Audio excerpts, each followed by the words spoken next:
siang-siang panas kayak gini, enaknya tidur-tiduran yo. Eman-eman tenaga, biar gak haus. Bahaya kalau haus, batal nanti puasane.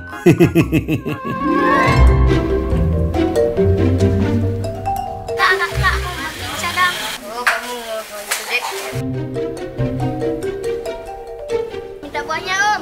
Ya, ambil aja. Kak, boleh Kak? Ayo kita ambil.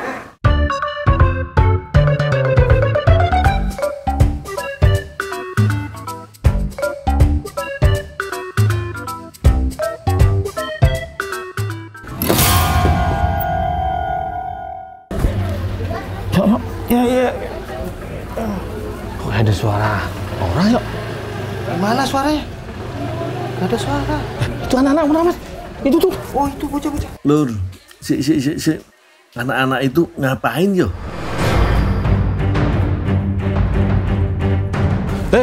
Kamu mencuri ya? Enggak, kan tadi kan udah izin. Izin sama siapa? Izin. Ya, kamu ngasih izin? Nggak pernah. Si Gundul tadi ngasih sana bilang silakan ambil. Anaknya malah hilang. Yuk, mana dia? Waduh, Lur. Piye iki? Bocah-bocahe malah kabur. Awas yo, tak tangkep pasti nanti. Aduh, malah ada Kang Cilok lagi, Lur. Piye toh, Bang? Misi dikit.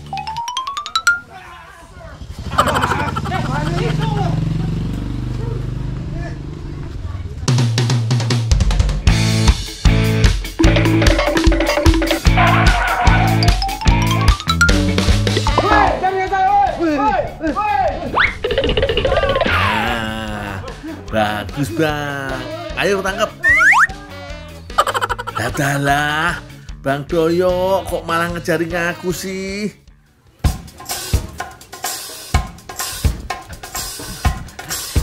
Yuk. Mana yuk ya?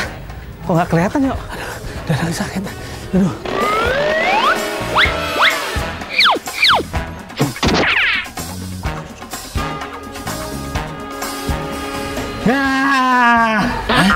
Mau lari kemana? Ayo. Mau lari kemana? Ayo. Thank you so much ya, Bu. Kamu yang pencuri ya? Enggak nyuri, Om. Hah? Ini apa ini? Ini adik saya mau minta buah kalista, Om. Buat dia hari ini ulang tahun. Tapi kenapa gak izin? Omnya aja yang melek. Namanya tidur ya nggak melek lah. Lah iya. Minta izin Kamu dong caranya. mencuri Ada apa ini, Dul? ini? Dia ngambil buah kawista nggak izin. Katanya adiknya pengen hari ini ulang tahun katanya. Ya udah biarin aja, Dul. Yaudah, ini aja. Buahnya kasih Om aja. Nanti Om buatin kue. Ya. Buat adikmu. Biar nanti tak Ya, buat. sini.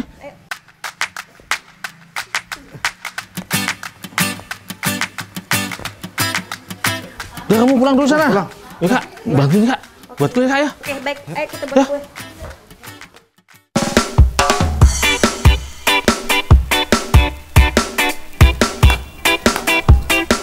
Lur, aku dan Kak Putri mau membuat kue ulang tahun khusus untuk Nadia. Biar asik, kuenya nanti dicampurin sama buah ganesta. Oh iya, Lur, ganesta ini lebih dikenal dengan nama kawista. Kawista berasal dari India dan Asia Tenggara, termasuk Indonesia, Lur. Ukuran buah kawista umumnya sebesar bola tenis, Lur. Tekstur dalamnya mengandung banyak biji kecil berwarna coklat.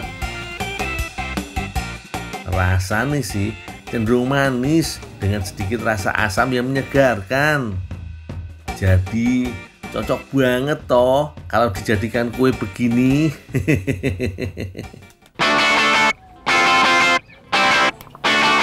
Oh iya, Lur, Kak Putri buat adonannya dengan memisahkan kuning telur dan putihnya. Putih telurnya dikocok hingga mengembang, Lur. ya. Mbak Ganestanya segini cukup ya? Oh ya, udah cukup. Nah, terima kasih ya. Boleh minta tolong mau coklat cairnya dicairin sama dicampur sama susu cair aja. Oh ya Kak. Terima kasih ya. Saya cari dulu ya Kak ya. Ya.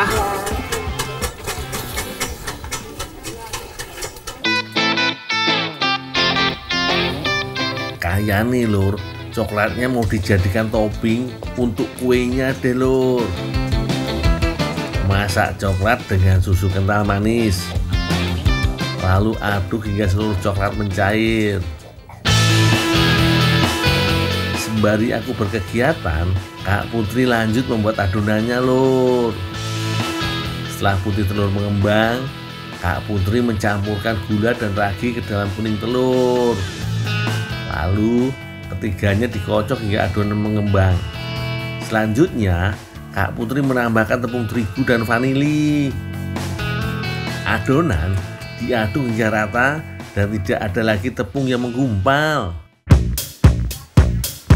Baru kemudian Kak Putri menambahkan putih telur yang sudah mengembang dan diaduk rata ke dalam adonan. Jangan lupa buah ganestanya juga dimasukkan ke dalam adonan ya lur. Baru deh ditambahkan mentega cair dan warna. Terakhir, tuangkan adonan ke dalam baskom ukuran sedang. Kuenya mau dikreasikan jadi kue ulang tahun yang ciamik banget sama Kak Putri.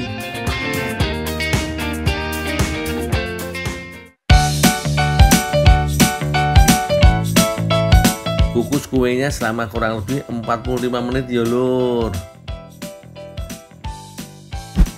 Lur, kue yang ini spesial banget loh. Nih, lihat ya.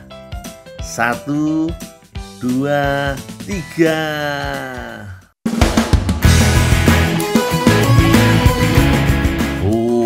Lihat, keren banget kan kreasi yang dibuat oleh aku dan Kak Putri. Coklatnya mencair dan mengikuti bentuk kuenya. Selain bentuknya yang cantik, rasanya juga pasti nggak kalah ciamik. Tapi tunggu dulu yo, soalnya kuenya mau dibawa untuk perayaan ulang tahun Nadia.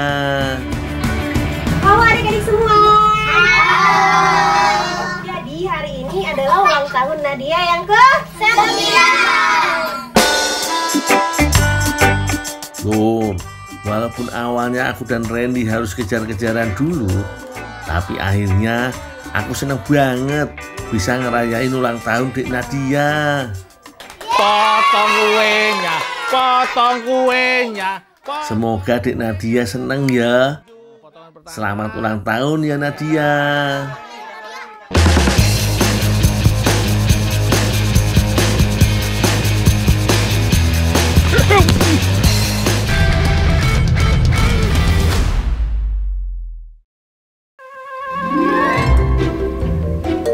Waduh, ciloko. Tidurku bablas lur. Bisa kena omel Pak Adi aku telat.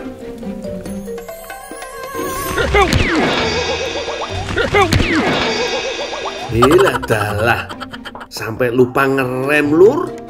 Baju kotor gak apa-apa, yang penting sampai dulu yo.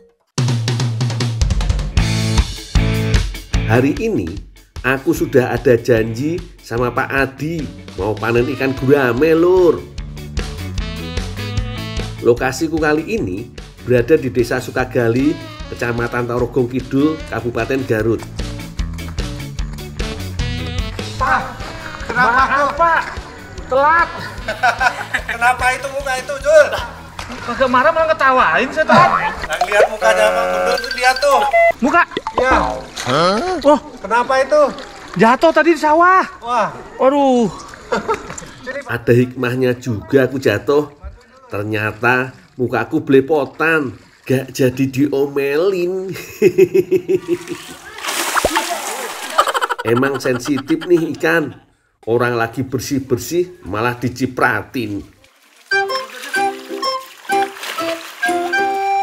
Lur, kali ini Aku mau panen induk ikan gurame. Gede-gede loh ikannya.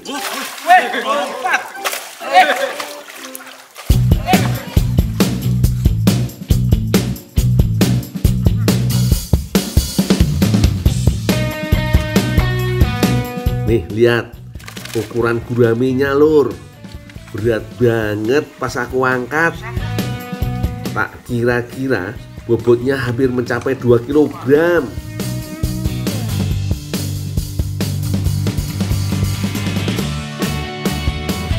Oh iya lur, ngomong-ngomong nih, ada yang tahu gak bedanya gurame jantan dan betina? Yang jantan gimana, Pak? Yang kepalanya jenong, terus bibir bawahnya lebih tebal. Oh, gini ya, ini jenong Iya. ini. Oh, kayak Kok aku jadi tertarik ya lur, mau bisnis budidaya ikan gurame. Pak, ini tuh mau diapain, Pak? Mau dipijahin lagi? Oh, dipijain? Iya. Semua? Sepasang.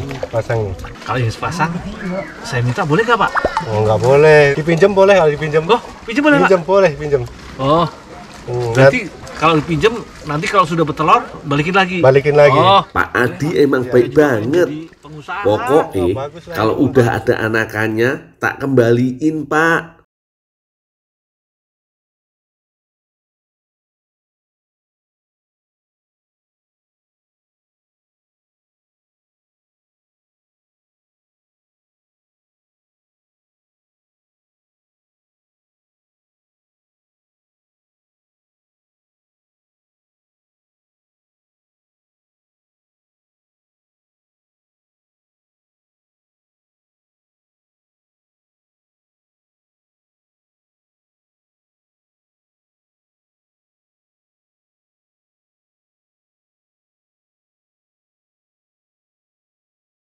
Ada ikan. Duh, udah pulang. Udah, Teh. Makasih ya. Yeay.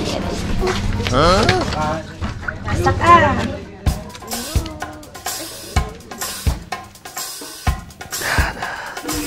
Kering, udah siap.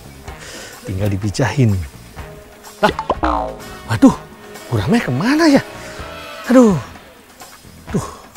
jangan-jangan tadi si Teteh bilang makasih, ambil ikan saya. Aduh, Bahaya ini. Mending tak samperin aja deh.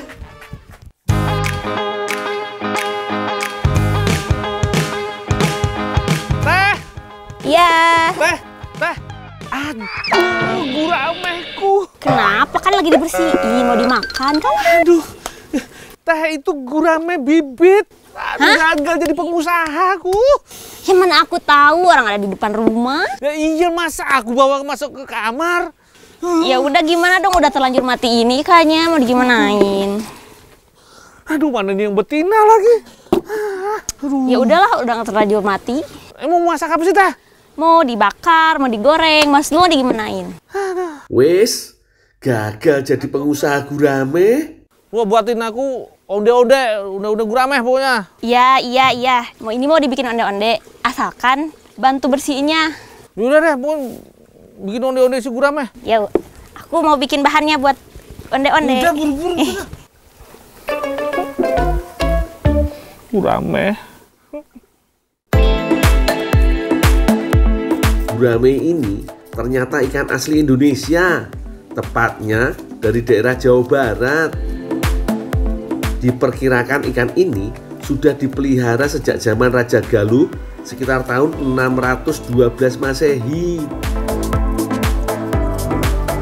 Lur, jika dipelihara dengan baik, ikan ini sebenarnya bisa lebih besar lagi. Bahkan beratnya dapat mencapai 4 kilo lebih. Kalau udah bersih, sekalian tak filetin deh lur.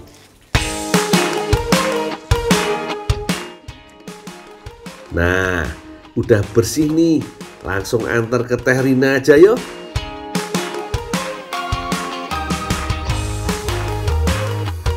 Kalau biasanya onde-onde kita kenal sebagai dessert yang manis-manis, kali ini kita buat onde-onde versi savory alias gurih.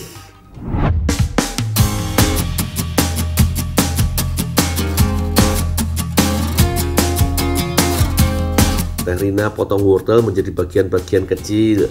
Kemudian potong juga buncisnya ya lur. Selanjutnya kita buat bumbunya. Haluskan cabai merah dan ketumbar. Kalau sudah, tambahkan kunyit, kencur, dan bawang putih. Kalau sudah halus, terakhir masukkan tomat dan haluskan hingga merata. Teh, nih kan guramenya udah tak filetin. Tolong sekalian cincangin aja, ini nanggung nih lagi. Ya udahlah. Supaya lebih gampang jadi isian, guramenya langsung aku cincang aja yo. Gak heran kalau ikan gurame ini menjadi salah satu ikan idola di Indonesia. Soalnya khasiatnya juga gak main-main.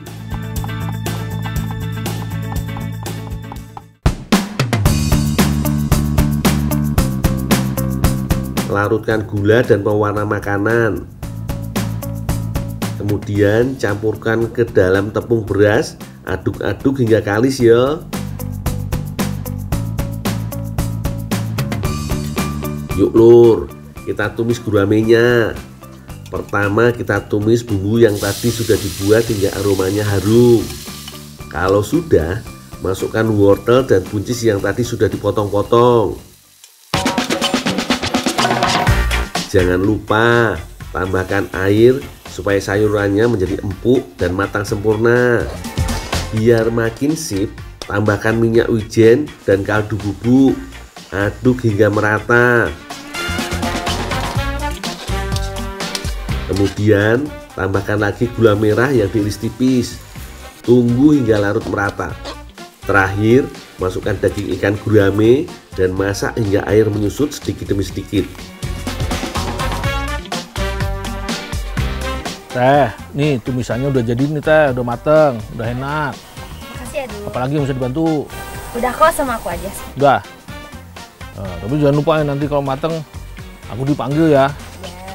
Mau tinggal dulu ya teh. Iya.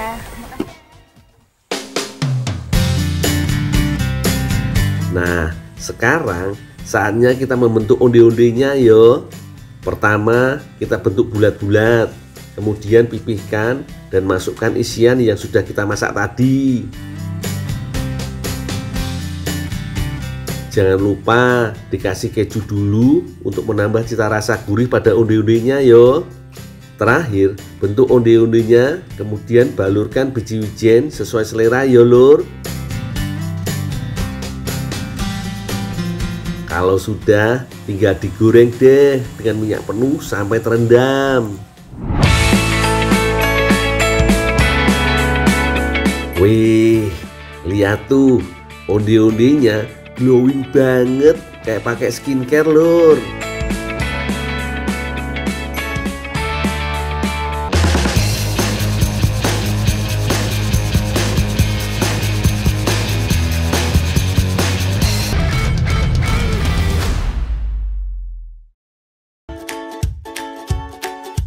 Lur, orang mah ngabuburit cari takjil. Aku yo cari belalang, lumayan. Nanti tak olah jadi takjil. Untung banyak teman nih, bocah-bocah akamsi alias kampung sini. Belalang atau walang paling mudah ditemukan di hutan. Kebetulan hari ini aku lagi membantu Pak Wajimin menangkap belalang untuk dipasok ke restoran-restoran dan pasar. Lur, cari belalang ini ternyata nggak gampang lur. Bisa dapat satu, tapi ini lehernya pegel minta ampun, bisa pijet ini. Karena harus melihat ke atas terus dan apesnya lagi belum masuk udah terbang. Aduh, yuk cari lagi yuk. Awalnya belalang jadi hama ya lur, tapi sejak tahu enak dan manfaatnya, banyak yang menggemari belalang. Buat warga sekitar sini juga jadi pemasukan tambahan. 1 kilogram walang kayu harganya bisa mencapai 150 sampai 200 ribu rupiah. Kalau belalang yang matang harganya bisa lebih mahal lagi lur. Biasanya yang ditangkap jenis belalang kayu. Dinamakan belalang kayu karena warna dan bentuknya benar-benar mirip dengan serat kayu. Makanya mata kita harus benar-benar jeli nih. Jangan sampai salah tangkap. Kalau dapatnya ranting pohon malah rugi nanti.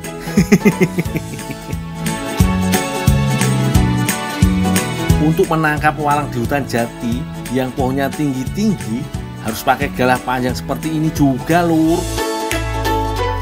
Lur, iya dong mulai. Ya Pak. Jadi aku njaluk tulung terus Pak Widodo nih pesen aku be. Ini semua nih, yang tetap Pak Widodo. Yo, aku engko tak golek meneh tulung terno yo, njaluk tulung. Oh, iya Pak. Pak urut dulu. Iya, aku tak golekne ya. Njaluk tulung. Iya Pak. Ya.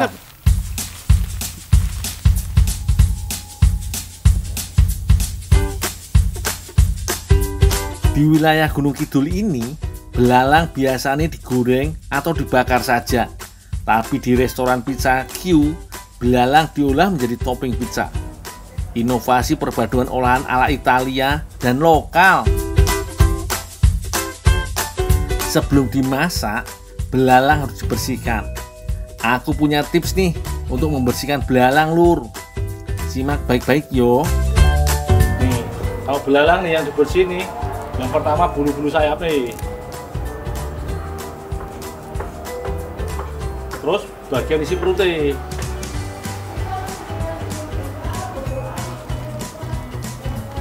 Nah, ini lur, ususnya dibuang lur.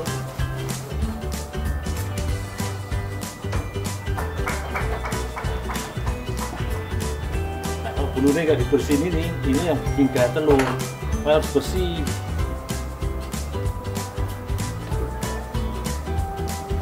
Isi perutnya jelas pahit. Meskipun belalang masih sering diremehkan keberadaannya, tapi banyak manfaatnya loh.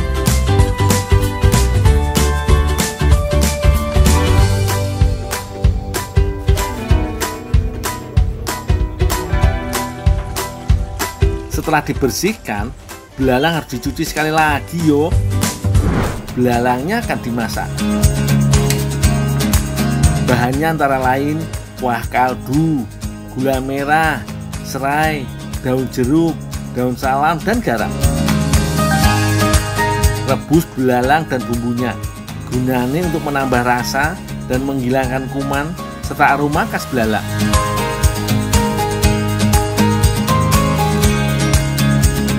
Kemudian belalang digoreng dalam minyak sangat panas supaya kulitnya garing. Kalau kurang garing, kulit belalang malah jadi alot dan susah dimakan.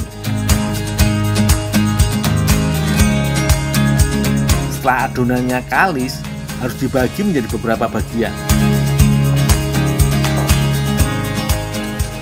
Ini Mas, walangnya sudah jadi. Oke, siap.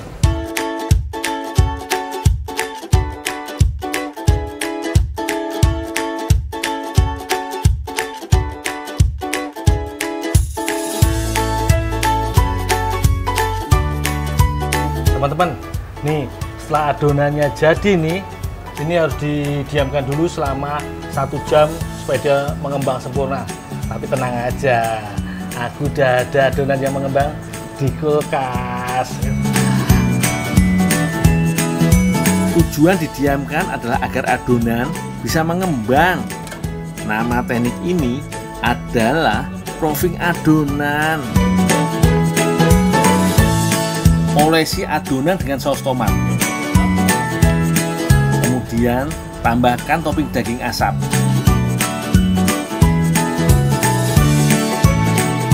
Sekarang belalangnya yo lur, yang banyak biar makin berasa. Terakhir ditutup dengan keju mozzarella.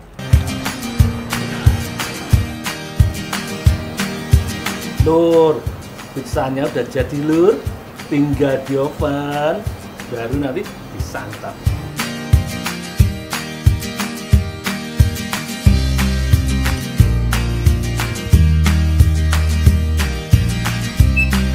Pizzanya sudah jadi lur, kejunya berlimpah, belalangnya banyak, rasanya pasti jempolan. Semoga para pelanggan menikmati pizza iki yo.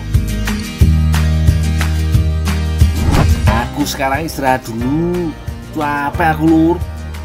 Habis ke hutan nyari belalang, lalu masak-masak di dapur. Lur, ini rezeki nggak kemana. Dikasih pizza belalang 2 loyang lur. Pas lagi capek-capek, lagi lapar. Ya, sekarang tinggal santap. Bener-bener mantul. Dari gigitan pertama saja langsung meleleh di lidah.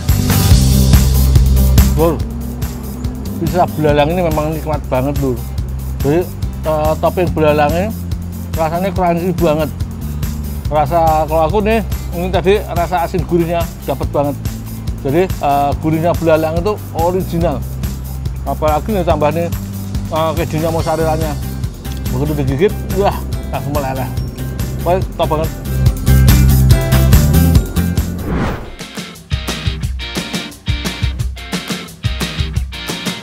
Di areal Kabupaten Pinus yang luas inilah, aku mencari buah liar yang tumbuh di semak-semak, yakni arbe hutan, atau disebut celing dalam bahasa lokal.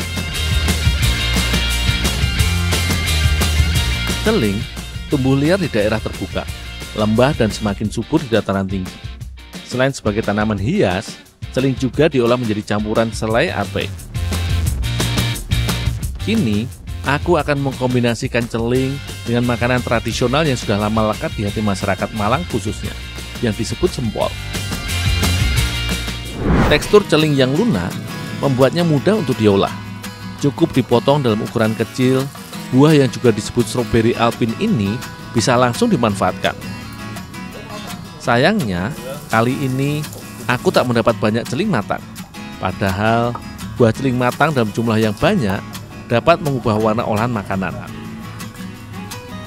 Selagi aku memotong daging buah celing, Pak Gimin, pembuat sempol asli Kota Batu ini, mengolah bumbu-bumbu yang diperlukan.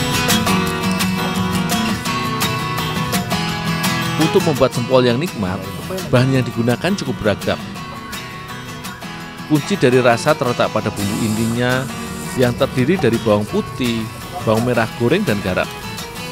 Semua komposisi dipastikan tepat, lalu dihaluskan.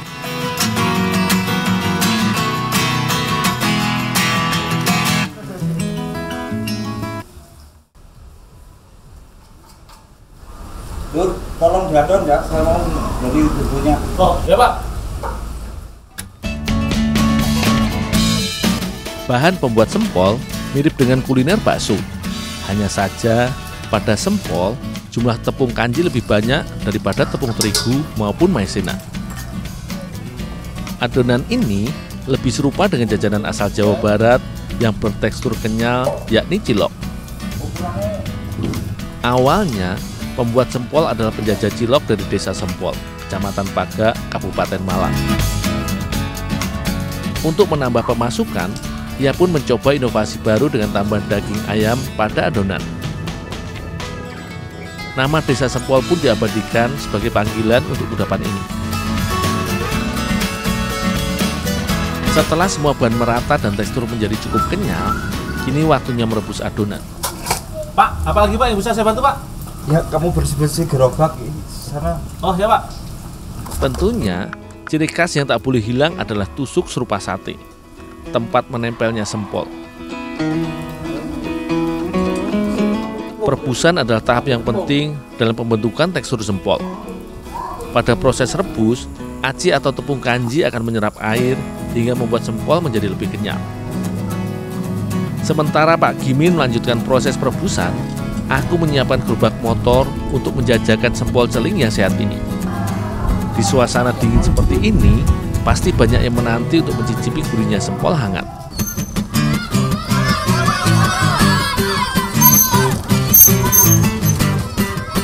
Hingga kini, jajanan sempol selalu digandrungi oleh anak-anak.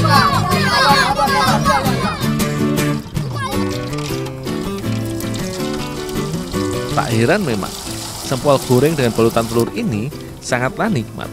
Terlebih bila digandengkan dengan saus kacang ataupun sambal.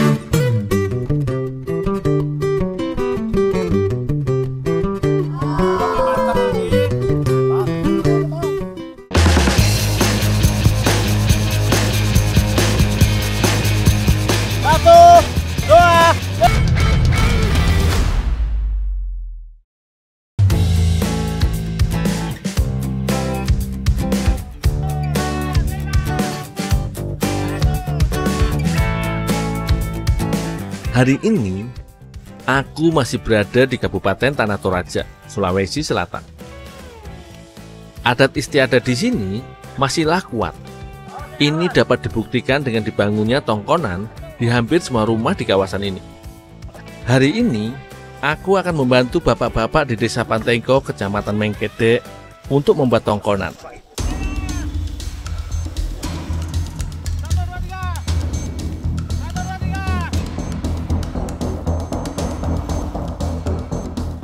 Untuk atap, kayu yang digunakan haruslah kayu buangin yang sedang kami angkut ini. 1,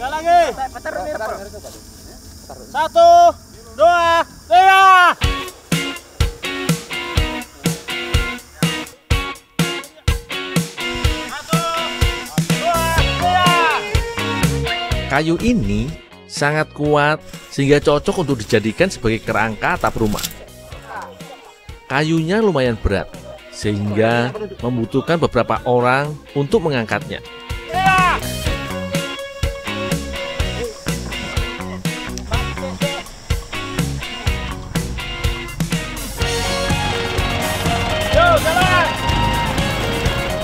Kayu ini akan kuantarkan ke rumah Mama Gesra dan dijadikan tongkonan.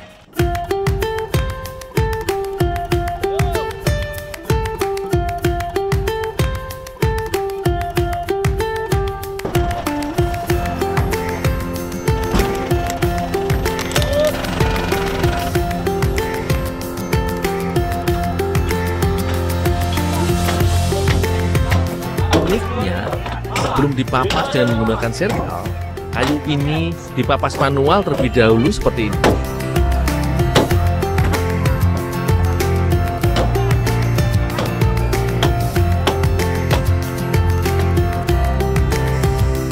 Kayu yang sudah rapi kemudian dipasang sebagai kerangka atap tongkonan.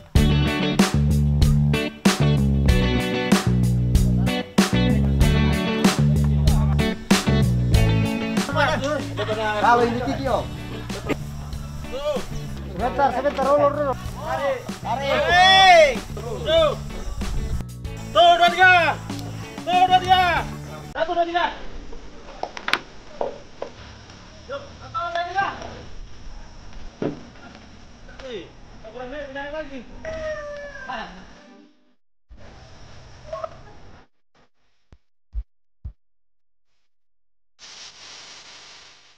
Tidak heran jika waktu yang dibutuhkan untuk pengerjaan tongkonan mencapai sekitar 4 bulan, termasuk dengan proses pengukiran.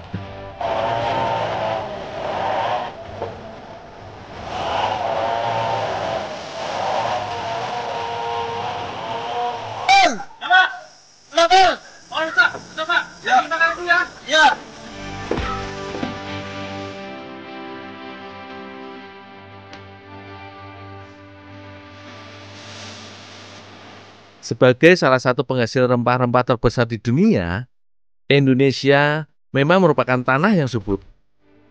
Di Tanah Toraja ini misalnya, pohon pangi atau kepayang dapat tumbuh dengan subur.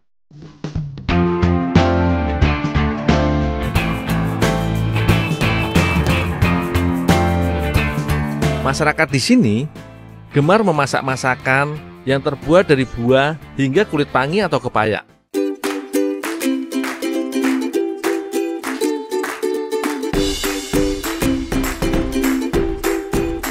Pangi atau kepayang yang dijadikan sayur sudah biasa. Kali ini aku akan mengolahnya menjadi kue lapis. Dalam bahasa setempat, biji pangi atau kepayang yang sudah siap disebut pamerasan. Lebih akrab disebut kluwek oleh masyarakat di Jawa. Buah pangi atau kepayang memanglah bukan buah biasa. Ada kandungan racun di dalamnya.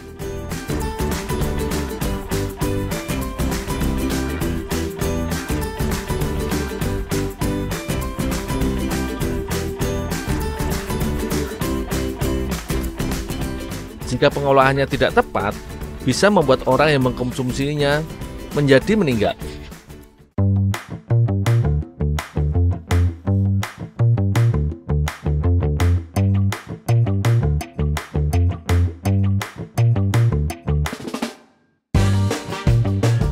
Mama Diana telah menyiapkan bahan-bahan untuk membuat kue lapis.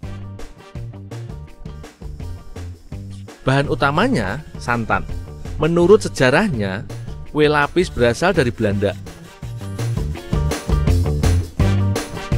Kue ini diperkenalkan Belanda kepada masyarakat Indonesia pada masa penjajahan.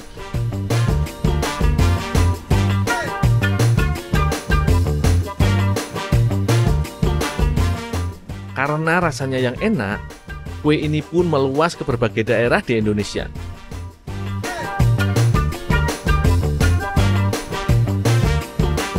Begini cara mengolah buah pangi untuk mencegah terjadinya keracunan. Pertama, aku mengupas kulit terluarnya. Meskipun kandungan cyanidanya tinggi dan berakibat keracunan, sebenarnya pangi punya berbagai khasiat bila diolah dengan baik.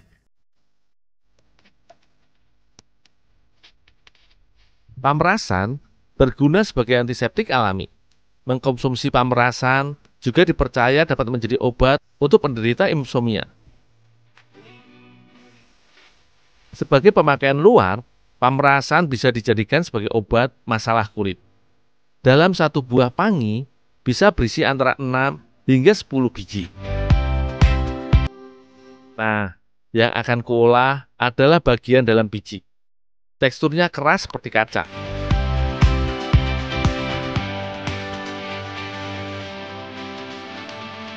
Setelah isi biji dikeluarkan, harus dijemur sekitar 7 hari. Panas matahari dapat menghilangkan racun pada pamerasan. Ketika warnanya sudah hitam, barulah pamerasan aman untuk diolah menjadi makanan. Pamerasan ditumbuk dan direbus agar mudah untuk diaplikasikan pada kue lapis.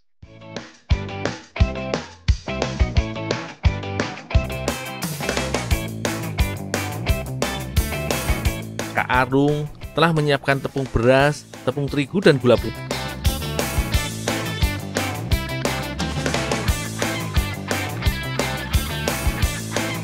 Yang membuat kue lapis ini lebih istimewa adalah warna coklat dari pamerasan.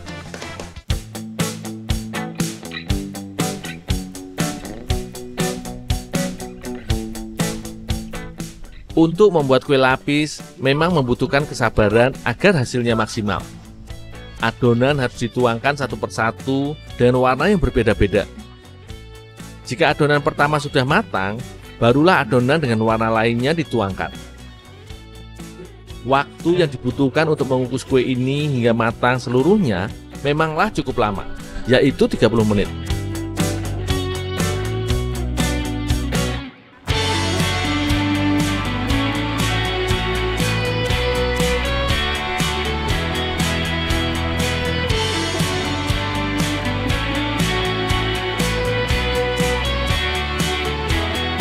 Ternyata, proses yang lama dalam membuat kue lapis membuahkan hasil yang baik. Kue lapis pamerasan ini kubawa pada teman-temanku untuk kudapan di sela-sela bekerja. Lumayanlah untuk mengenyangkan perut di sela-sela bekerja keras seperti ini.